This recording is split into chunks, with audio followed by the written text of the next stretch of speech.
Hello, hello, hello, hello. Kumusta? May adlaw ka ng tanan, makaigsunan mga sampyak. So here we go again, boy America Duterte loyalist. Mga ingon nga, kung adunay naidog mo, tungod sa tumang kakapoy ug kaluya, ang imo mga pulong may magadasig kani sa pagtindog. So mga kasampyak, kung saan mo kayo sa mundo, sanay na sa mabuti kayong kalagayan at ang iyong buong pamilya, mabuhay po tayong lahat. God bless po. Time check, it's now 8 in the morning, exactly 8 in the morning, 27th of December, Friday na po, 2024 dito sa Brooklyn, New York. So mag ano na po, mag month ending na, mag year ending na. So we are facing for the incoming senatorial election na po na 2025.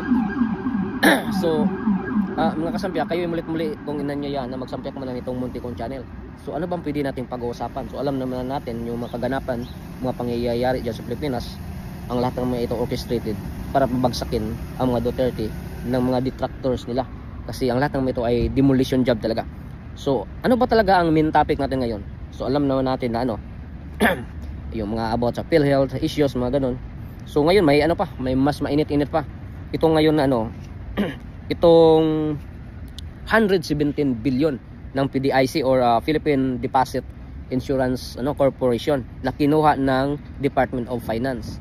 So alam naman natin yung secretary ng Department of Finance is si Ralph Recto. So itong pagkuha ng mga pira, pagkuha ng mga budget at itatalaga sa ibang departamento or doon ilagay sa program para sa mga ayuda-ayuda. Igalawang Romualdez ito. Pero hindi naman ibig sabihin na hindi alam ni Marcos ito. Kasi presidente siya. So imposible talagang hindi niya alam ang mga nangyayari ngayon. So ang ibig bang sabihin nito, ang lahat ng mga ginagawa niyo sa mga Duterte, halimbawa katulad nila ng pag nyo kay Inday Sara about 125 ton fee funds, ang lahat ng ito ba ay mga diversionary tactics lang para hindi namin mapapansin ng sambayan ng Pilipino yung mga kabulustugan yun, yung mga pagnanakaw. So mga kasampyak, ang hirap magsalita kasi ang sobrang lamig, pati yung dila natin titigas mga daliri. So anyway, ang tanong ngayon, may karapatan ba itong Department of Finance, yung ang Department of Finance, yan yung natin, yung Central Bank, yung Bangko Sentral ng Pilipinas, yan yung monetary policy. Sila din yung monetary authority kasi sila yung nagko-control ng kailan mag-imprinta ng pira at kailan magtaas or magbaba ng interest rate depende sa high inflation, ganoon.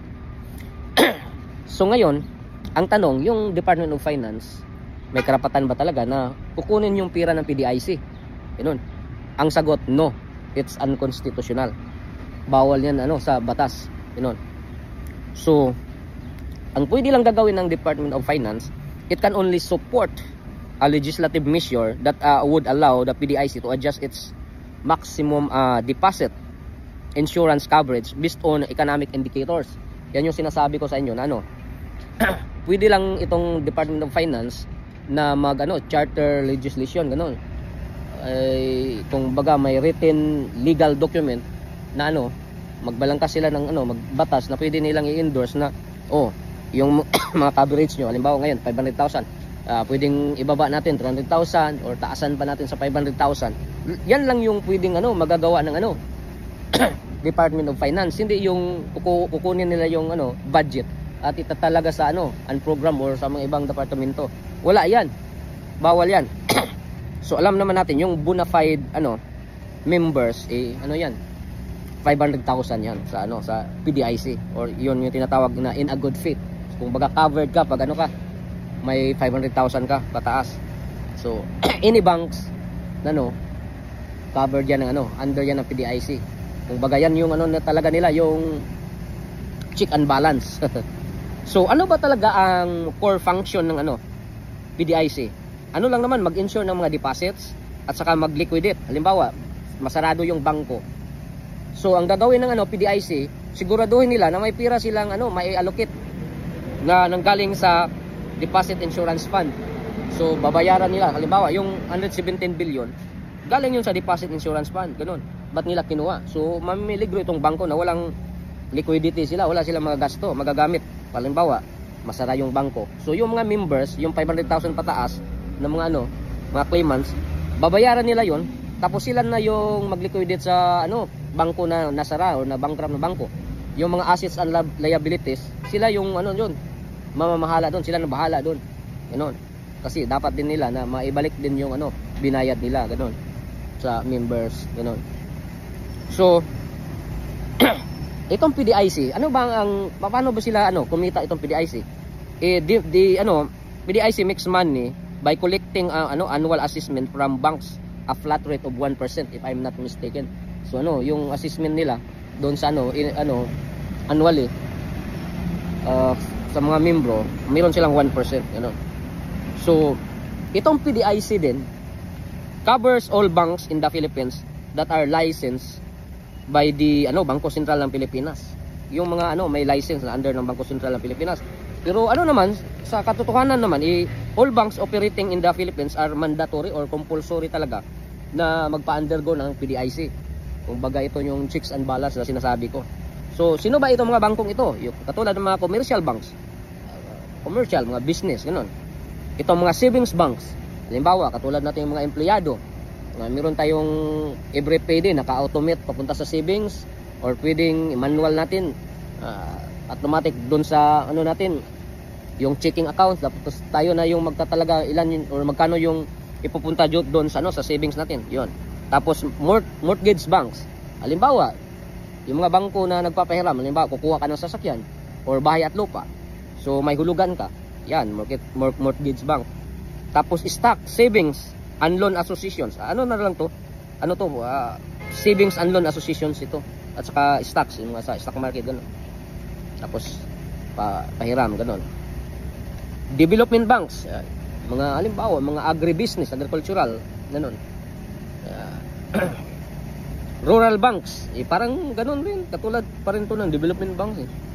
Tapos domestic branches of foreign banks, ito naman, halimbawa yung bangko ng ibang bansa, sila, may mga branches siya sa atin sa Pilipinas.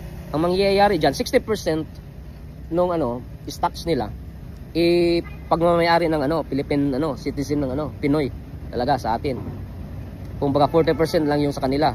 So 60% sa mga citizen ng Pinoy.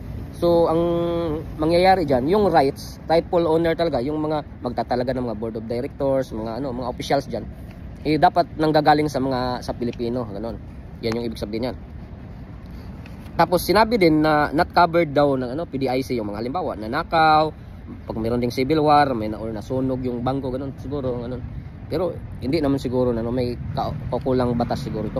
Paano naman pag inside job or mga workers diyan ang nagnakaw, hindi naman siguro covered pa rin ito na PDIC, di natin alam. We will not dig deeper about that.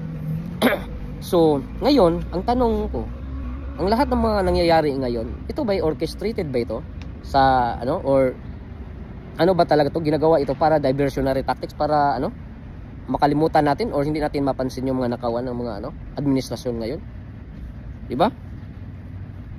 Kasi kaliwas yung mga pinagsasabi nila sa ginagawa nila.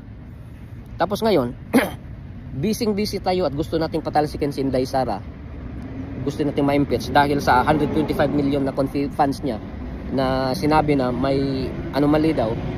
Sinabi naman ng kuwa na wala, ganoon. Mas maganda pa nga yung audit ni Inday Sara kasi mas klaro pa, ganoon. So ngayon, bakit hindi natin tatanungin si Bongbong Marcos, saan na yung 4.5 billion na confi funds niya, yung confidential funds niya? Saan niya tinatalaga? Saan niya dinala? Anong ginagawa niya? Anong ginawa niya? Tapos itong mga billions of budgets ng mga anomalya or anomaly. Halimbawa, yung gold reserve natin na 129 billion. Na saan naman yun? Napunta rin yun sa mga ayuda-ayuda.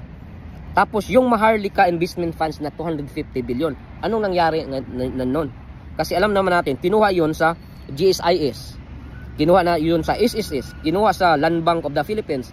At saka sa Development Bank of the Philippines na kinuna ng tag 62.5 billion bawat isa. Kung kaya nakakuha ng 250 billion all overall total. Saan na yung pira nun? Tapos ngayon, yung PDIC or Philippine Deposit Insurance Corporation na 117 billion.